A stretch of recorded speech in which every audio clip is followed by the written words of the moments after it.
अस्सलाम वालेकुम। आप देख रहे हैं ग्लोबल पाकिस्तान का यूट्यूब चैनल। नाज़रीन, दुआ ज़हरा से मुतल्लिक आज हमारे साथ उनके वकील एडवोकेट खुर्रम खल साहब मौजूद हैं। हम इनसे बात करेंगे और इनसे पूछेंगे कि दुआ ज़हरा कैसे कराची से लाहौर पहुंची, निकाह कब हुआ और कौन सी ऐसी ऐसी और बहुत सी ऐसी चीज़ें जो अब तक मीडिया पर रिपोर्ट नहीं हुई, उससे मुतल्लिक भी हम बात करेंगे। अच्छा खुर्रम भाई, सबसे पहले तो ये बताइएगा कि दुआ ज़हरा कराची से गुमशुदा होती हैं, उसके बाद पता ये चलता है कि उनका निकाह हो गया। तो ये जी। कराची से कैसे जो है वो लाहौर पहुंचती हैं, कैसे इनका निकाह होता है? क्या ये अपनी मर्ज़ी से आती हैं या फिर ये लड़का ज़हीर जिसका नाम लिया जा रहा है, वो जाके कराची जाके उसे वहाँ से इधर लाहौर लेके आता है? जी, बिस्मिल्लाहिर्रहमानिर्रहीम।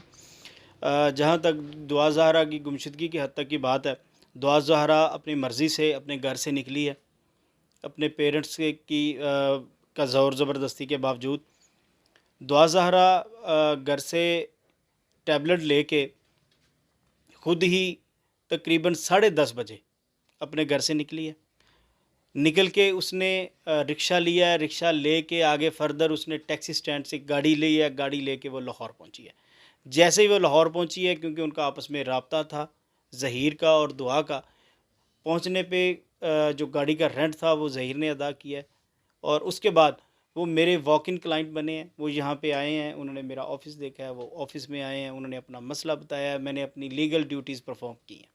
जो मेरी प्रोफ़ेशनल ड्यूटीज़ थी, वो मैंने अपनी सरअंजाम दी हैं और तमाम क्वायरीज़ की हैं मैंने। क्वायरीज़ करने के बाद फिर उनका कोर्ट में निकाह करवाया। निकाह करवाने के बाद उनका बाकायदा बिफ़ोर कंसर्न मजिस्ट्रेट बयान रिकॉर्ड हुआ है। बयान रिकॉर्ड में उसने कहा है कि मैं अपनी मर्ज़ी से आई हूँ, मुझे किसी ने अगवा नहीं किया, मैं 3 पोशीदनी कपड़ों में आई हूँ और ना ही मैं घर से कोई कीमती चीज़ लेके आई हूँ और ना मैं अपने वालिदैन के पास वापस घर जाना चाह रही हूँ।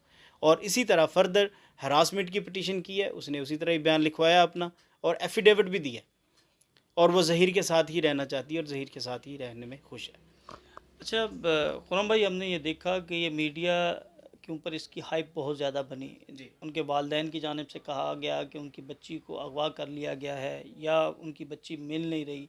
इसके हवाले से उन्होंने चीफ जस्टिस से सो मोटो लेने का भी मुतालबा किया। मुख्तलिफ़ एजेंसीज़ जो हैं वो भी इसमें शामिल रहीं और ये एक केस जो है ये पूरे पाकिस्तान की सतह पर इसको बहुत ज़्यादा जो है वो सेंसिटिवली देखा गया। बहुत सी एजेंसीज़ जो हैं, पुलिस, बाकी दीगर जो इदारे हैं। तो क्या इनके वालिदैन को, यानी दुआ के वालिदैन को पता था कि ज़हीर के साथ इनकी फ्रेंडशिप है या ये ज़हीर के साथ जो है वो शादी करना चाहती हैं? जी, दुआ ने बताया है कि उसकी वालदा को ज़हीर से बात करने का और ये तमाम राब्ते का इल्म था। उसने दुआ ने अपने घर में बात की थी अपनी वालदा से कि मैं ज़हीर से शादी करना चाहती हूँ। लेकिन उनके वालिदैन का दबाव था। उसने मुझे बताया दुआ ने कि उस दुआ के ताया के साथ, उसके वालिद के बड़े भाई के साथ ज़मीन का, प्लॉट्स का कोई तनाज़ा था, जिसकी मद में वो अपने ताया उसके दुआ के तायाज़ाद भाई के साथ उसका ज़बरदस्ती निकाह करवाना चाह रहे थे, जिसकी वजह से उन्होंने उसको मारा पीटा भी है, उसको प्रेशराइज़ भी कर रहे थे, ज़बरदस्ती उसको फ़ोर्स भी कर रहे थे, लेकिन वो प्रेशर नहीं ले सकी बच्ची ने, फिर इतना बड़ा स्टेप लिया। तो ज़हीर जो हैं ये क्या इनके रिश्तेदार हैं, जानने वाले हैं? कभी इनके घर गए? कैसे इनके साथ रब्ता हुआ दुआ का और फिर ये शादी तक बात पहुँची? नहीं, ज़हीर इनका कोई रिलेटिव नहीं है, इनकी कोई बिरादरी कास्ट भी नहीं है। ज़हीर का राब्ता बज़रिया गेमिंग एप्लीकेशन पबजी हुआ और उसके बाद फिर उनकी वो बात आगे चलती गई और वो इस तरह के वो एक इश्क मोहब्बत की कहानी बन गई और ये एक निकाह तक का मामला पहुंच गया। और क्योंकि बच्ची के पास उस वक़्त कोई स्टेप लेने का टाइम नहीं था, जब उसके वालिदैन उसको निकाह के लिए फ़ोर्स कर रहे थे, तो उसने फिर ज़हीर के साथ निकाह करना और इसके साथ फ़ैसला करना ही मुनासिब समझा। अच्छा, बहुत से केसेस में हमने ये देखा है कि इस तरह मामलात होते हैं, कोर्ट मैरिजेज़ भी जी। होती हैं। क्या ज़हीर के वालिदैन को इल्म था कि ज़हीर जो है इंतहाई कदम उठाने जा रहा है, दुआ जो है वो घर से आ गई हैं? और जब इल्म हुआ तो उन्होंने कैसे फिर इस मसले को सॉर्ट आउट किया? फिर उसके बाद ये मीडिया के ऊपर बहुत ज़्यादा इसकी हाइप थी, तो कैसे इसको फिर जो है वो देखा गया? ज़हीर के वालिदैन को भी तब इल्म हुआ जब ज़हीर ये स्टेप ले गया। बच्ची कराची से चल के लाहौर आ गई। उन्होंने बच्ची को शेल्टर प्रोवाइड करने के लिए बच्ची के ज़हीर के जो पेरेंट्स थे, उसका भाई, उसके वालिदैन, वो सारे पहले तो परेशान थे, फिर राज़ी हुए। फिर उनके गो हेड से फिर मैंने वो आगे ये सारा मामला किया। अच्छा, ये तो सारा मामला हो गया, निकाह भी हो गया। अब जब जो दुआ और ज़हीर जो हैं ये उकाड़ा से बरामद हुए, जी तो क्या उकाड़ा में इनका कोई आबाई इलाका, आबाई गांव है, यहाँ से फिर ये उकाड़ा मुंतकिल हो गए थे?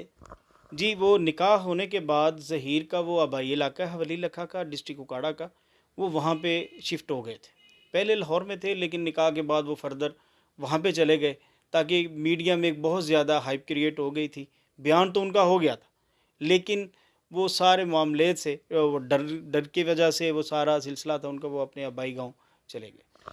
अच्छा, अब थोड़ा सा हम कानूनी नुकात पर आ जाते हैं। सबसे अहम ये है कि जो इस वक्त ज़ेर बहस है, तमाम टॉक शोज़ पर भी किए जा रहा है, जो एनजीओज़ हैं वो भी ये कह रही हैं कि ये शादी नहीं हो सकती थी, बच्ची अंडर एज थी, 14 साल थी, 15 साल थी उसकी एज थी।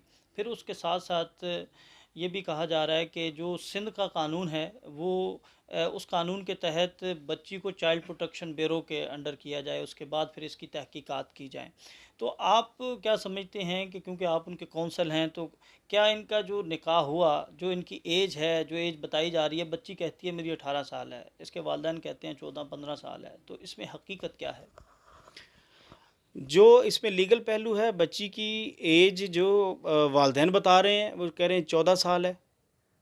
उनके बिल्कुल। पास कोई रिकॉर्ड होगा, लेकिन बच्ची के बयानात पे जो है वो एज 18 साल है। ठीक। और जहाँ तक लीगल बात की रही कि सिंध में कानून है कि 18 साल से कम उम्र बच्ची की अगर शादी हो जाती है तो उसको चाइल्ड प्रोटेक्शन ब्यूरो में भेज दिया जाता है। वो सिंध में है। जो निकाह जहाँ पे निकाह वकूफ़ नहीं, पज़ीर हो, बच्ची तो सिंध की रिहायशी है ना? ये एक सोचने की बात है कि हम उसको बार बार सिंध की रिहायशी कह रहे हैं। बच्ची निकाह लाहौर में कर रही है, और लाहौर पंजाब में है, सिंध में नहीं है। बिल्कुल, बिल्कुल। और बच्ची के वालिद का, सैयद मेहदी अली काज़मी का, जो परमानेंट और मौजूदा हालिया एड्रेस है, वो मियानापुरा सियालकोट का है। ठीक, ठीक। ये एक बात। और दूसरी बात यह है कि पंजाब में अमेंडमेंट आ गई थी पंजाब मैरिज रिस्ट्रेन एक्ट में 2015 में। उसमें बच्चे की जो चाइल्ड की डेफिनेशन की गई है, मेल की डेफिनेशन में 18 ईयर्स कहा गया है, लेस देन, और फीमेल के लिए 16 ईयर्स कहा गया है। अगर 16 ईयर से फीमेल और मेल 18 ईयर से कम होगा तो वो चाइल्ड में आएगा, तब वो रिस्ट्रेनिंग पोजीशन में आएगा। अदरवाइज 16 ईयर्स एज होगी तो वो शादी कर सकती है। और रिसेंटली हालिया 2021 में एक जजमेंट आ गई है लाहौर हाई कोर्ट की, जिसमें ये कह दिया गया है, और उन्होंने ऑनरेबल लॉर्डशिप जज साहब ने फरमा दिया कि बच्ची जैसे ही एज ऑफ प्यूबर्टी अटेन कर लेगी वो शादी कर सकती है। अच्छा जी, 164 का बयान जो है वो दुआ ने रिकॉर्ड करवाया है, वो क्या बयान था? और उसके बाद फिर एक पटिशन हमने देखा कि लाहौर की सेशन कोर्ट में दायर हुई, जिसमें 2 एसएचओज़ को फरीक बनाया गया, दुआ के वालदा और एक कज़न जैन, जिन पर ये इल्ज़ाम लगाया गया कि वो उन्हें हरासा कर रहे थे और वो तहफ़्फ़ुज़ चाहती हैं। तो एक तो दफ़ा 164 का जो बयान मजिस्ट्रेट के रूबरू रिकॉर्ड हुआ, वो क्या था? और इसके साथ साथ जो पटिशन हरासमेंट की थी, उस पटिशन पर क्या कोर्ट ने ऑर्डर किया और क्या ग्रीवेंस थे दुआ के और ज़हीर के? 164 की स्टेटमेंट से पहले 22 से 22-20 की पटिशन हुई है हरासमेंट की, ठीक हो लंदन गया। एडिशनल सेशन जज साहब के पास। ठीक, ठीक। उसमें दुआ ने कहा था कि मुझे ये दो कंसर्न जो एसएचओ हैं, शेरशाह कॉलोनी और वादत कॉलोनी, बिल्कुल।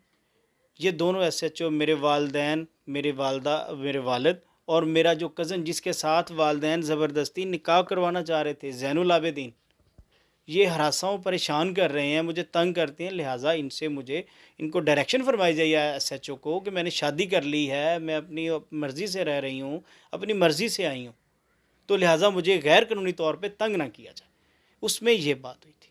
ठीक हो गया। और जहाँ तक बात 164 की स्टेटमेंट की है, 164 की स्टेटमेंट का स्कोप तब होता है जब कोई एफआईआर का अंदराज हो जाए। ठीक। जिस वक्त हैरासमेंट की पिटीशन की तो 160 एफआईआर सामने नहीं थी। ठीक हो गया। आज जब उनको पुलिस ने अपनी तहवील में लिया, आके concern magistrate Model Town application दी कि बच्ची को एक हमने हिरासत में तहवील में लिया है, इसको दारुल अमान में भेज दिया जाए। तो बच्ची का वहाँ पे बयान हुआ, दुआ ज़हरा का। उसने वहाँ पे कैटेगोरिकली कहा कि मैंने ज़हीर से अपने मर्ज़ी से शादी की है, मैं अपनी मर्ज़ी से घर से आई हूँ, मुझे किसी ने अगवा नहीं किया और ना ही मैं दारुल अमान जाना चाहती हूँ। मैं अपने खामद ज़हीर के साथ ही रहना चाहती हूँ।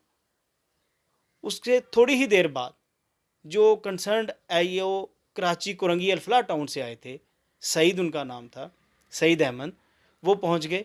उन्होंने दुआ ज़हरा का 161 की स्टेटमेंट रिकॉर्ड की। 161 की स्टेटमेंट भी रिकॉर्ड करने के ये बाद 161 की स्टेटमेंट और 164 की स्टेटमेंट क्या होती है, ज़रा ये नाज़रीन को बताएं। 161 की स्टेटमेंट ड्यूरिंग इन्वेस्टिगेशन रिकॉर्ड की जाती है, जो कि तफ्तीशी आईओ इन्वेस्टिगेशन ऑफिसर रिकॉर्ड करता है। इसकी कानूनी हैसियत होती है। जी, इसकी कानूनी हैसियत जस्ट तफ्तीश की हद तक होती है, ठीक कोर्ट्स पे इसकी बाइंडिंग नहीं है। ठीक। और उसके बाद क्योंकि तफ्तीशी को भी दुआ ज़हरा ने यही कहा कि मैं अपनी मर्ज़ी से आई हूँ, मुझे किसी ने अगवा नहीं किया, मैंने अपनी मर्ज़ी से शादी की है, मैं अपने वालिदैन के पास वापस नहीं जाना चाहती, मेरी जान को ख़तरा है। उसके बाद उस आईओ ने, सईद अहमद साहब ने, जो कराची से आए थे, उन्होंने एप्लीकेशन मजिस्ट्रेट साहब को गुजारी कि मैं इनकी 164 की स्टेटमेंट, अंडर सेक्शन 164 की स्टेटमेंट अबडक्टी की, मगविया की रिकॉर्ड की जाए। तो उसमें भी दुआ ने यही बयान रिकॉर्ड करवाया कि मैं अपनी मर्ज़ी से आई हूँ, मुझे किसी ने अगवा नहीं किया। मगवी आपने कहा, तो जब आपके पास ये बच्चे आए, इनकी फैमिली आई, तो आपने तसल्ली की कि कहीं ये बच्ची किसी दबाव के तहत तो नहीं ये निकाह करने जा रही? जी, मैंने बिल्कुल अपनी तसल्ली की। मैंने बच्ची से अकेले में भी पूछा। बच्ची को मैंने कहा कि आप पे कोई दबाव, कोई प्रेशर, कोई ज़बरदस्ती, कोई ज़ोर? उसने कहा जी मुझ पे कोई ज़ोर ज़बरदस्ती नहीं है। जिस तरह के आज बच्ची के बयान फ्लुएंटली और कॉन्फिडेंटली आ रहे हैं, उस दिन भी बच्ची का इसी तरह कॉन्फिडेंटली बयान था। अब ये मामला बहुत ज़्यादा हाइप इख्तियार कर चुका है। आप क्या समझते हैं कि दोनों बच्चे जो हैं वो अब महफूज रहेंगे? क्योंकि जब ये मामला इस सतह पर पहुंच जाता है, और हमने बड़े केसेस देखे हैं, तो बच्चों के लिए बड़ा मुश्किल होता है सारा प्रोसेस मुकम्मल करना। तो इसके लिए फिर आप और भी कोई कानूनी चाराजोई कर रहे हैं, या फिर बस अब यहीं तक था, और क्या वो कानून के मुताबिक कहीं और भी किसी और फोरम से भी रजू करेंगे? जी, डेफ़िनेटली ज़रूरत पड़ने पे हर फ़ोरम पे रुजू करेंगे हम। बच्चों की प्रोटेक्शन बहुत ज़रूरी है और मुआशरे से तो इन बच्चों ने लड़ना है। मुआशरे को इख़लाक़न इन्हीं बच्चों ने फ़ेस करना है। और जहाँ तक लीगली बात है, कानून की बात है, इनको शेल्टर प्रोवाइड करेंगे। जिस फ़ोरम पे जाना पड़ा जाएंगे, इनको मुकम्मल तहफ़्फ़ुज़ फ़राहम होगा। बच्चों ने शादी की है, कोई गुनाह नहीं किया। नहीं, वालदैन की रज़ामंदी भी तो होनी चाहिए ना। अब देखें, जो वालदैन हैं वो भी तो पीछे बहुत ज़्यादा परेशान हैं, उसकी वालदा इतनी परेशान है, तो क्या मामला कहीं पर सॉर्ट आउट नहीं हो सकता? अब इतना इंतहाई कदम तो उन्होंने उठा लिया है, लेकिन अब क्या दोनों ख़ानदान बैठकर जो है, उसके बड़े बैठकर इस मामले को सॉर्ट आउट नहीं कर सकते? यही हल है, एक यही हल है मामले को सॉर्ट आउट करने का। इसके अलावा कोई हल नहीं है। बाकी इन्होंने अपनी मर्ज़ी से शादी कर ली है, अब वो रह रहे हैं, अब रहेंगे, वो खुश हैं। फ़िलहाल तो वो खुश हैं, लेकिन आगे नेक्स्ट चल के मुआशरे में क्या होता है, क्या नहीं होता, अगर फैमिलीज़ बैठ के सॉर्ट आउट कर लें तो मेरे ख़्याल में ये बेहतर होगा। बच्चों ने शादी कर ली है, अब वालिदैन को भी समझ जाना चाहिए। ज़हीर के वालिदैन उसके साथ खड़े हैं और वो बात करने के लिए भी खड़े हैं। नहीं, बात करने के लिए कहना तैयार हैं। उनके कहने का भी यही है कि बच्ची ने अब शादी कर ली है, अब ये दोनों एक दूसरे की इज़्ज़त बन गई हैं, निकाह हो गया है, अब इनको रहने दें। जी बिल्कुल, हमारे साथ दुआ ज़हरा काज़मी के वकील एडवोकेट खुर्रम खल साहब मौजूद थे, और सारी इन्होंने रुदात सुनाई है कि किस तरह बच्ची घर से आई और किस तरह फिर ये सारा मामला हुआ। और कंक्लूजन यही है कि अब दोनों फैमिलीज़ जो हैं वो बैठकर, उनके बड़े बैठकर, बच्चों ने जो नादानी की, बच्चों ने जो काम किया, वो काबिल मज़म्मत ज़रूर है, लेकिन इसको बेहतर किया जा सकता है। दोनों ख़ानदान अगर बैठें तो ये मामला सॉर्ट आउट हो सकता है। अगली वीडियो में हम कोशिश करेंगे कि दुआ का जो मौक़िफ़ है और ज़हीर का जो मौक़िफ़ है वो भी आपके सामने लाएँ। तब तक के लिए मैं इजाज़त दें। अल्लाह।